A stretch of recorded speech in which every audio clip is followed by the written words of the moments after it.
Cumprimento a todos com a paz do Senhor. Vou ler o versículo que se encontra em Deuteronômio, capítulo 30, versículo 14. Diz a palavra do Senhor assim: porque esta palavra está muito perto de ti, na tua boca e no teu coração, para a cumprires. Vês aqui, hoje te tenho proposto a vida e o bem, e a morte e o mal. Porquanto te ordeno hoje que ames ao Senhor teu Deus, que andes nos seus caminhos e que guardes os seus mandamentos e os seus estatutos e os seus juízos, para que vivas e te multipliques, e o teu Deus te abençoe na terra a qual entras a possuir. Porém, se o teu coração se desviar e não quiseres dar ouvido, e fores seduzido para te inclinares a outros deuses e os servires, então eu vos declaro hoje que certamente perecereis. Não prolongareis os seus dias na terra, a que vais passando o Jordão, para que entrando nela a possuas. Então é assim, a Bíblia sempre mostra sempre uma direção para a gente, né? E a gente sempre tem dois caminhos. E por essas escolhas, né, que vai definir o nosso destino, a nossa vida, né? Então, sempre temos que nos basear na palavra do Senhor. Eu quero cumprimentar os irmãos com a paz do nosso Senhor e Salvador Jesus Cristo, essa pessoa maravilhosa que é Jesus, esse Deus maravilhoso, perfeito, com amor perfeito, que a gente não consegue compreender de tão perfeito que é, de tão misericordioso que é. Qualquer um de nós no lugar de Jesus, a gente já condenaria todo mundo, né? E Deus tem suportado as nossas misérias, as nossas fraquezas, embora muitos de nós, quando nos olhamos no espelho da nossa vida, né? A gente às vezes dá os parabéns para a gente o tempo todo e acha que tudo que estamos fazendo está certo, só o que os outros fazem está errado. E Deus sabe todas as coisas, irmãos. Deus vê tudo, Deus conhece o nosso pensamento. Por isso que Deus é o juiz correto, porque não tem como fingir para Deus, esconder de Deus nada. Deus conhece a nossa vida 24 horas por dia. Deus conhece os nossos sonhos, os nossos desejos, os nossos pensamentos. E a misericórdia de Deus nos mantém vivos. E assim como a missionária irmã Luísa estava lendo aqui, né, sobre as bênçãos e as maldições, Deus deseja que todos nós possamos preferir as bênçãos, porque a Bíblia diz que Deus quer salvar a todos. Nós é que escolhemos a maldição e caminhamos como tolos, como cegos, buscando a felicidade aqui na terra e buscando viver de prazer, né? Buscando viver da carne. Mas a Bíblia nos exorta a sermos espirituais. E ser espiritual é muito difícil mesmo, irmãos. Não é fácil. Foi difícil para os discípulos que andaram com Jesus. Foi difícil para o apóstolo Paulo, que veio depois, na ressurreição de Jesus. Difícil para Lucas. Não é fácil você andar conforme Jesus andou, né? Andar em espírito e adorar a Deus em espírito e em verdade é muito difícil. Por quê? Porque nós temos o nosso gênio. O gênio é uma coisa terrível, irmãos. Muitas vezes ele não deixa Deus entrar no nosso coração. Por isso que nós vemos aqui, principalmente na história que temos contado aqui desde Gênesis até Deuteronômio aqui e na sequência, né? As dificuldades que Deus deixava o próprio povo que ele escolheu passar, os descendentes de Abraão, de Isaque e de Jacó, que estavam debaixo de uma promessa de Deus, debaixo da palavra de Deus, ficaram 400 anos escravos, numa escravidão terrível, que a Bíblia relata que era uma escravidão brutal, né? Deus deixou eles naquela escravidão, porque Deus é ruim? Porque Deus não amava eles? Não, ao contrário, exatamente porque Deus amava. Só que na Bíblia nós vemos uma distinção entre aquele que vive no reino de Deus, aquele que aceita ser filho de Deus, aquele que aceita servir a Deus, e o ímpio, aquele que não quer compromisso com Deus. E as bênçãos, irmãos, são para aqueles que andam conforme os mandamentos, os estatutos e o juízo de Deus, aquilo que Deus escreveu, como foi lido aqui no Deuteronômio capítulo 30. Né? Mas, infelizmente, nós temos muita dificuldade, irmãos, para adorar a Deus. Porque adorar a Deus é você rasgar o seu coração mesmo, é você procurar fazer a vontade de Deus e não a nossa. Fazer a vontade de Deus é muito difícil, irmãos. É uma luta diária, por isso que Jesus falou, orai sem cessar, por isso que Jesus falou, entra no teu quarto e fala com teu pai que está em secreto.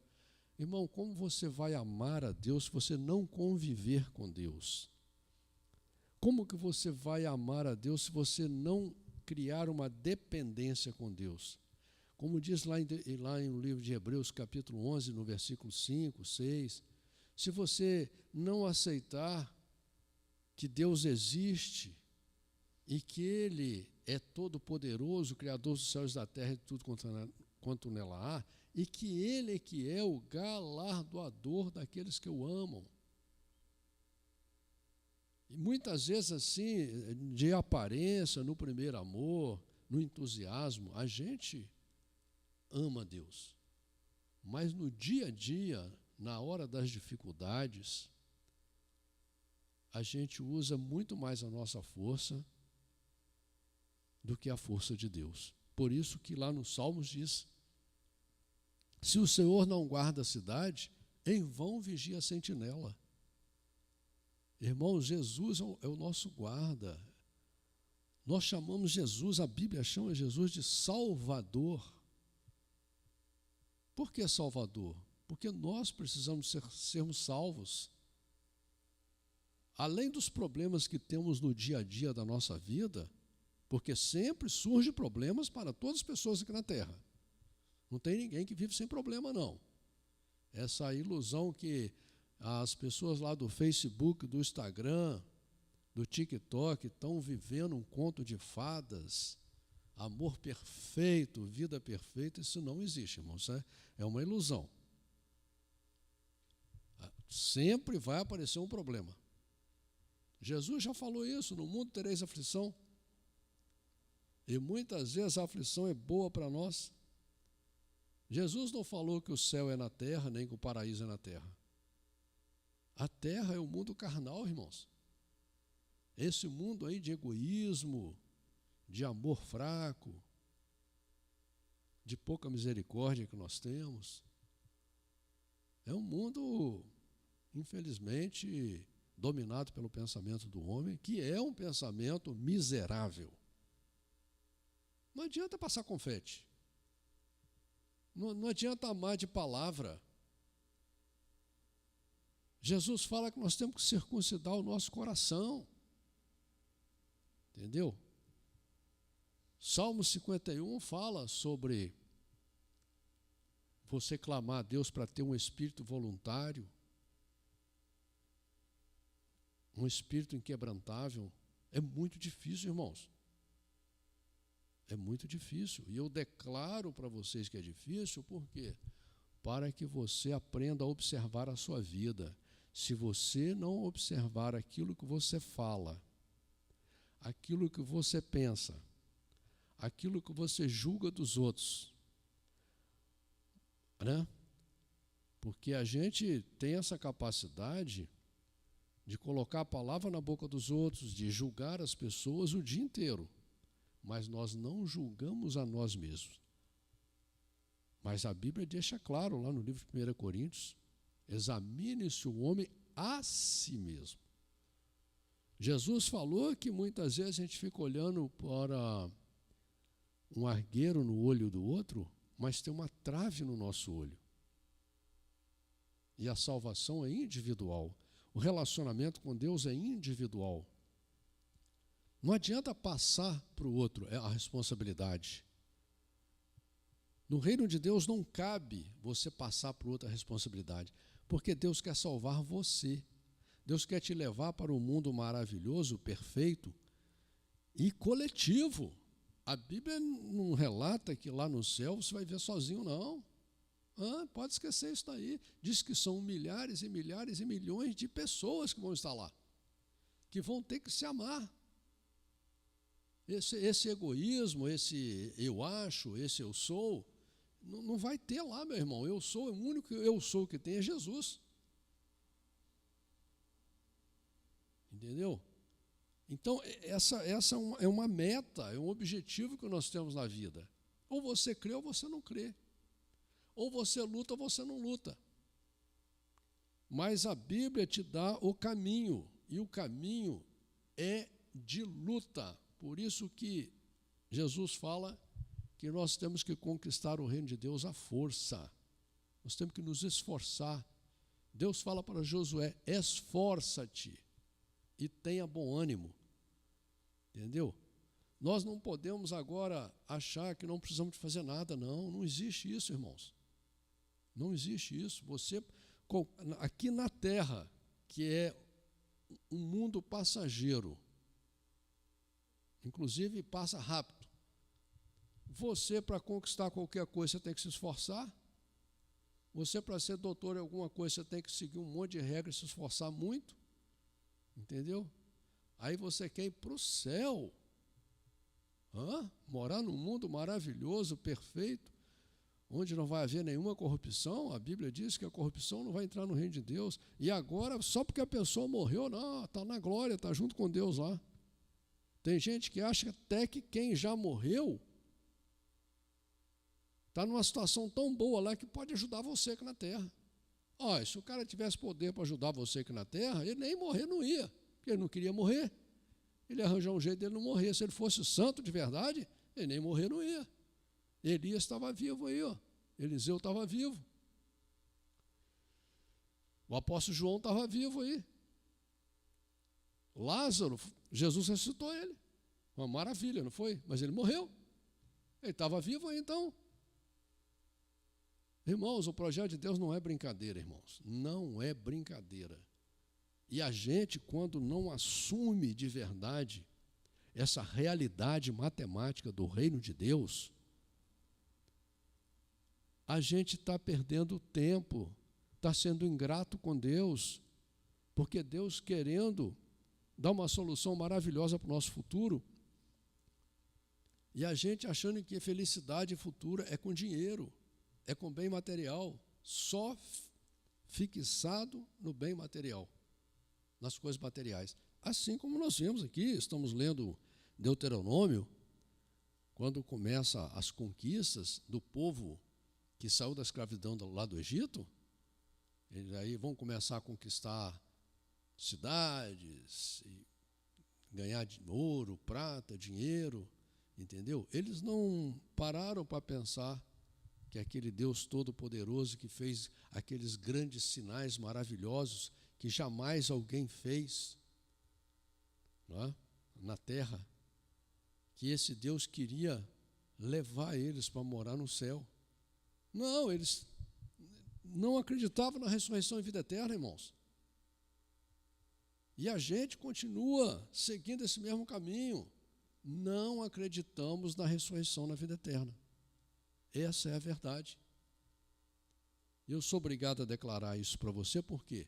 Porque aí você já sabe essa verdade. Então, se você for grato a Deus, se você tiver consideração por você mesmo, se você amar você um pouquinho, você vai lutar, meu irmão. Porque a Bíblia diz que o último aguilhão é a morte. E você não viu até hoje aqui na terra ninguém vencer a morte, só Jesus venceu. A Bíblia diz que Jesus é o primogênito da ressurreição. A Bíblia diz que ninguém subiu ao céu senão aquele que desceu do céu, Jesus Cristo. Então, você para ressuscitar, você vai ter que merecer, você vai ter que desejar, você vai ter que querer, você vai ter que lutar para o seu próprio bem. Para o seu próprio bem. Então, isso não é uma coisa simples, irmãos. Uma pessoa, para ser um médico, ela faz 10 anos de faculdade. Ainda para virar um médico, depois que pega o diploma, que faz os mestrado e doutorado, tem que trabalhar para poder aprender na prática. E aí a pessoa acha que ela vai para o céu só porque morreu. Faz o que quer aqui na terra, não dá nem valor para o que está escrito na Bíblia, e aí agora Deus vai ser obrigado a levá-la para o céu, porque Deus é bom.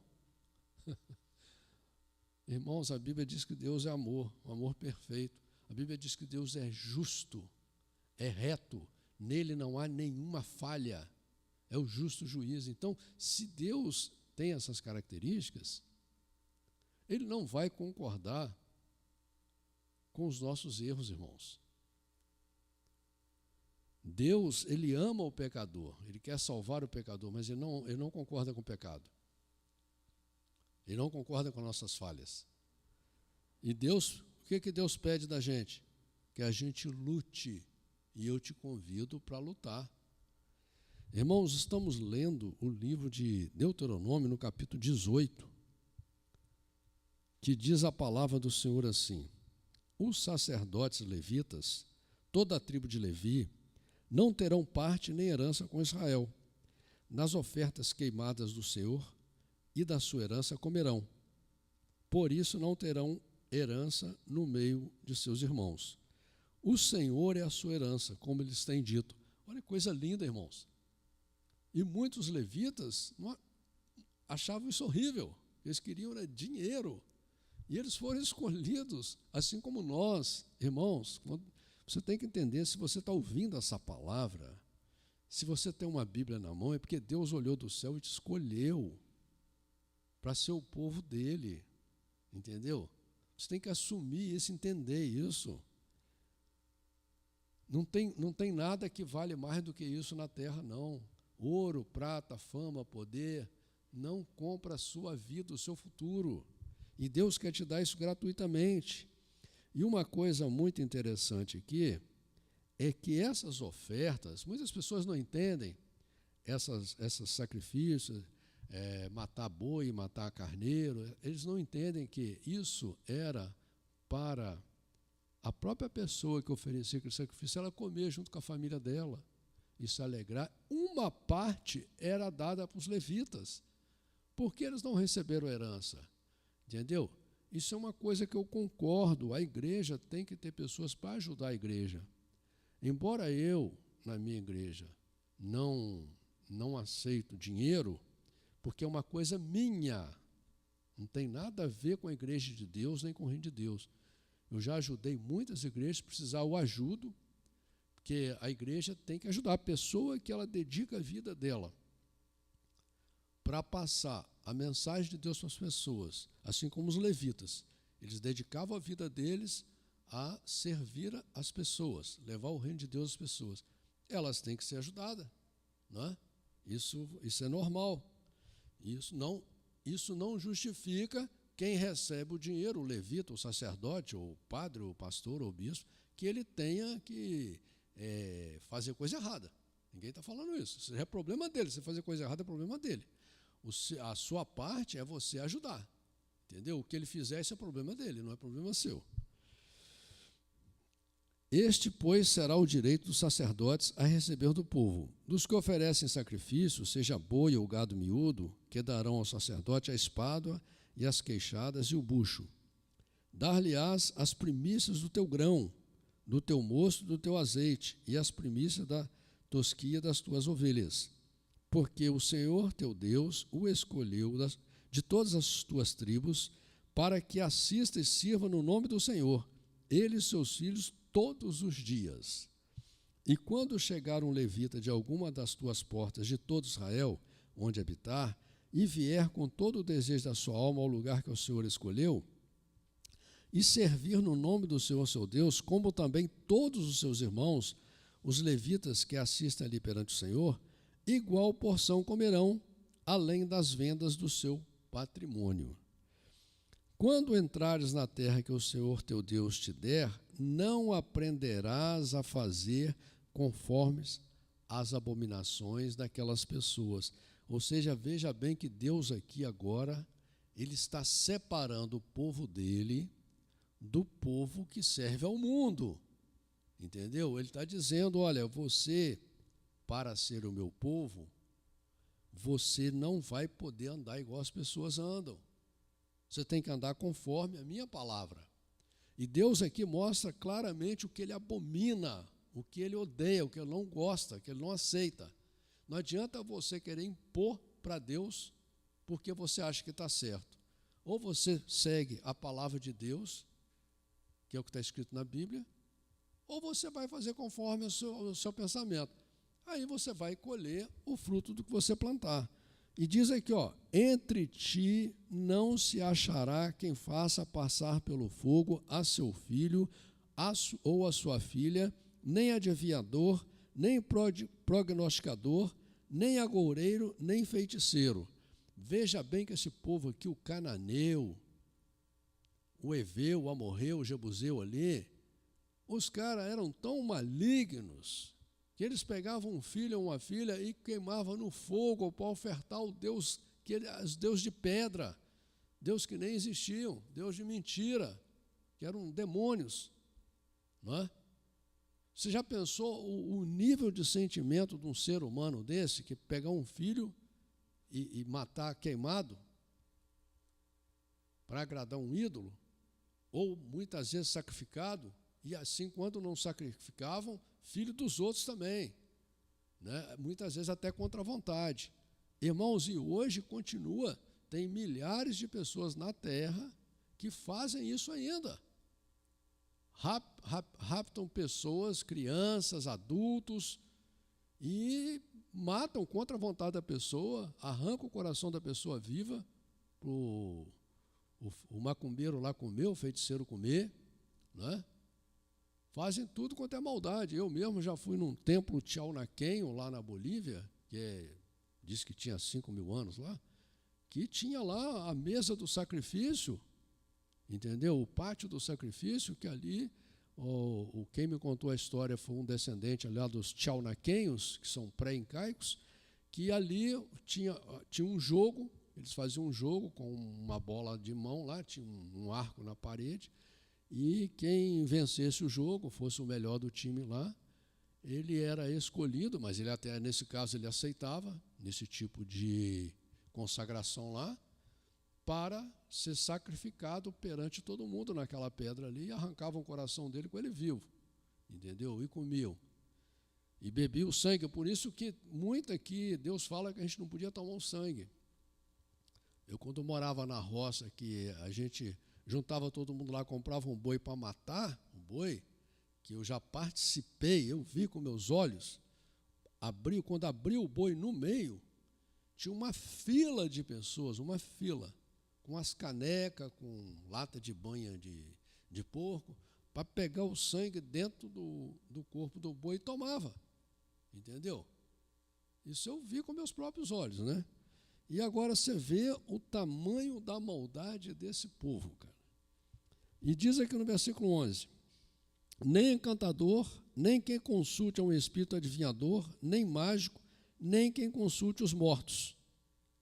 Pois todo aquele que faz tal coisa é abominação ao Senhor, e por essas abominações o Senhor teu Deus os lança fora de diante de ti. Olha aqui, irmãos, aqui no versículo 11, você vai ver uma referência muito importante, lá em Levíticos, capítulo 20, versículo 27, 1 Samuel, capítulo 28, versículo 7, 1 Crônicas, capítulo 10, versículo 13, Levíticos, capítulo 19, versículo 31. E essas referências são importantes, irmãos. E E veja bem aqui, ó, nem quem consulte os mortos. O que acontece? As pessoas aí que adoram, idolatram santos, imagens de santos, né? Feita de pau e pedra, feita de ouro, de prata, o que elas fazem? Elas pedem para as pessoas que morreram, que estão mortas, para resolver o problema delas aqui na terra. Deus está dizendo aqui que Ele não concorda com isso, né? Ah, não, mas eu não estou adorando. Não, mas você está pedindo as coisas, você está consultando. Você está com um problema, você está consultando a pessoa. Entendeu? Sendo que a Bíblia é clara, lê o texto, o contexto da Bíblia aqui, você vai ver que ninguém até hoje ressuscitou. As pessoas estão esperando o dia da ressurreição. Nem quem consulte os mortos, pois todo aquele que faz tal coisa é abominação ao Senhor. Por essas abominações o Senhor teu Deus os lança fora diante de ti. Perfeito serás como o Senhor teu Deus. Porque essas nações que hás de possuir ouvem os prognosticadores e os adivinhadores, porém a ti o Senhor teu Deus não permitiu tal coisa. Então nós somos pessoas separadas. Não podemos fazer o que os outros fazem, nem fazer o que a gente quer também não. Seguir o nosso pensamento. Ou você segue a palavra de Deus, ou você segue o seu pensamento. Entendeu? E não adianta você querer impor sobre a Bíblia. O Senhor teu Deus te levantará um profeta do meio de ti, de teus irmãos, como eu, a ele ouvireis, conforme a tudo o que pedisse ao Senhor teu Deus em Horebe, no dia da assembleia, dizendo: não ouvirei mais a voz do Senhor teu Deus, nem mais verei este grande fogo, para que não morra. Então o Senhor me disse: falaram bem naquilo que disseram. Eis, lhe suscitarei um profeta do meio de seus irmãos, como tu, e porei as minhas palavras na sua boca, e ele lhes falará tudo o que eu lhe ordenar. E será que qualquer que não ouvir as minhas palavras, que ele falar em meu nome, eu requererei dele. Porém, o profeta que tiver a presunção de falar alguma palavra em meu nome, que eu não lhe tenha mandado falar, ou o que falar em nome de outros deuses, esse profeta morrerá. E se disseres no teu coração: como conhecerei a palavra que o Senhor não falou? Quando o profeta falar em nome do Senhor e essa palavra não se cumprir, nem suceder assim, esta é a palavra que o Senhor não falou. Com soberba a falou aquele profeta. Não tenhas temor dele. Então, irmão, quando alguém te der alguma profecia, ela tem que cumprir. Se ela não cumprir, o profeta está falando do seu próprio pensamento, né? Muito bem, irmãos, desejo que Deus abençoe você, que você tenha força para lutar em favor da sua vida e do seu futuro, amém?